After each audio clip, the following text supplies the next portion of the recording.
Então, para não perder o fio da meada, quando Josef Pieper diz que memória é fidelidade ao ser, professor Juarez, entre outras coisas, ele está dizendo o seguinte: quando eu me lembro de algo do passado, eu lembro de acordo com aquilo que eu penso que se deu. Ou seja, há sempre uma espécie de fidelidade no ato de lembrar da consciência, ou seja, eu ponho em marcha a minha consciência para trazer à luz qualquer evento passado. Muitas vezes as pessoas sabotam a inteligência tentando lembrar das coisas por um vetor que não é exatamente aquele que guiava aquele ato. Então, é possível, por exemplo, um mesmo ato suscitar na alma de uma pessoa diferentes tipos de estados de espírito. Por exemplo, eu posso lembrar de uma palmada que eu recebi da minha mãe com dor na alma, achando que aquilo foi a maior injustiça, como posso também me lembrar dessa mesma palmada com alegria de ter me feito despertar para a consciência de algo, como, por exemplo, nas broncas que eu levava para estudar quando era jovem. Então, ao lembrarmos de algo, está implicado nesse ato, nesta lembrança, um conjunto de pequenos estados de espírito, de pequenos vetores de lembrança. Então, melhorar esses vetores é ser fiel à memória e, portanto, já que se trata de algo auxiliar da inteligência, a memória não é a inteligência, mas ela auxilia a inteligência a elaborar, é não viciar a inteligência. Então, eu vou fazer a leitura dos 6 versículos e vamos começar esse passeio pelos conceitos aqui arrolados, seu Juarez. Qualquer coisa, o senhor pode me interromper. Pode deixar. A minha parte é depois. Sua parte é mais importante, que é a espiritualidade dos salmos. Sim, mas não é técnica pura.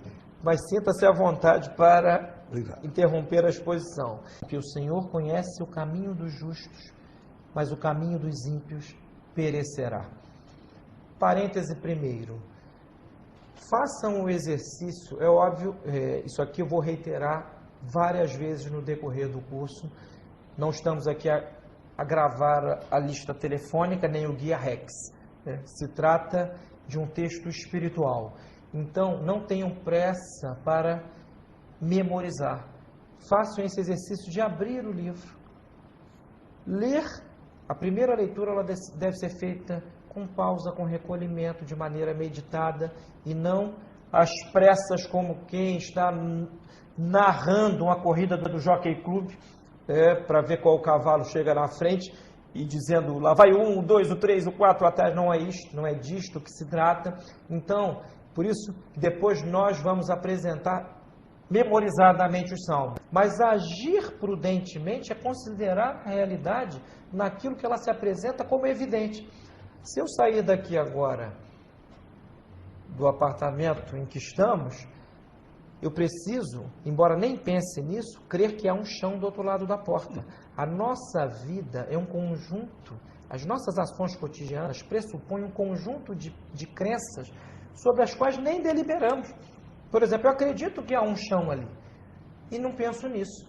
E essas crenças são o substrato da nossa ação. O homem prudente é aquele que tenta, com esforços, aprofundar esse olhar para a realidade e agir de maneira deliberada. Aqui, no caso de que se trata, quando se diz de todos o homem que não se deixou levar pelo conselho dos ímpios, pensemos aqui nos maus conselhos. Então, seguir os bons conselhos aqui no Salmo é, vamos dizer assim, obedecer à lei divina. E entramos aqui no segundo tópico do Salmo, que é o da meditação da lei.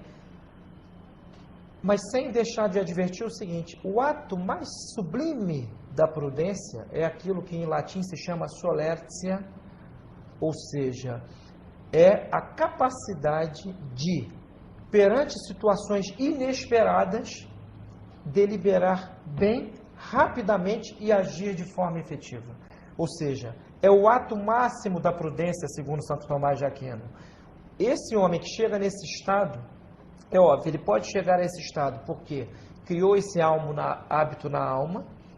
Dissemos aqui que virtude é hábito operativo bom, mas também pode ser aquele que o recebeu por uma espécie de dádiva divina, né? Já que estamos aqui no ambiente da fé, não, vamos dizer assim, eliminemos as premissas teológicas a prioristicamente, senão vamos acabar tendo uma leitura dos textos da Sagrada Escritura totalmente distante da riqueza que ele apresenta.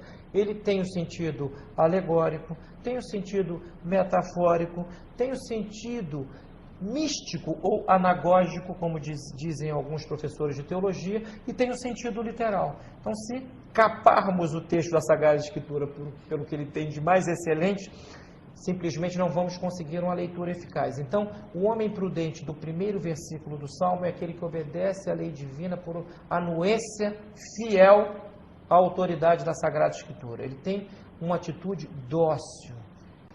É terrível começar com um não, duvidar previamente. Se isso chega às raias, isso pode chegar às raias da loucura, como o caso de certas patologias de pessoas que negam tanto a realidade que acabam caindo em alguns graus de esquizofrenia, os mais variados, que são tentativas de reconstruir internamente um mundo que não tem correspondência com o mundo das coisas reais. Então, o convite aqui, antes do exercício de memorização, ao lerem o Salmo, meditem a respeito do sentido espiritual, ou seja, do vetor mais elevado do versículo, que aí, na hora de lembrar do conceito, vão entender a lei, o sentido superior da lei, que é o que eu vou tentar enumerar aqui, professor Juarez. Lei, em sentido lato, é uma regra da reta razão em vista do bem comum. Toda lei, para ser boa, precisa ser racional. Para ser boa, precisa ser reta. Para ser boa, precisa ter um fim. Para ser boa, precisa ter um fim que seja o bem comum. E o bem comum não é só de um indivíduo.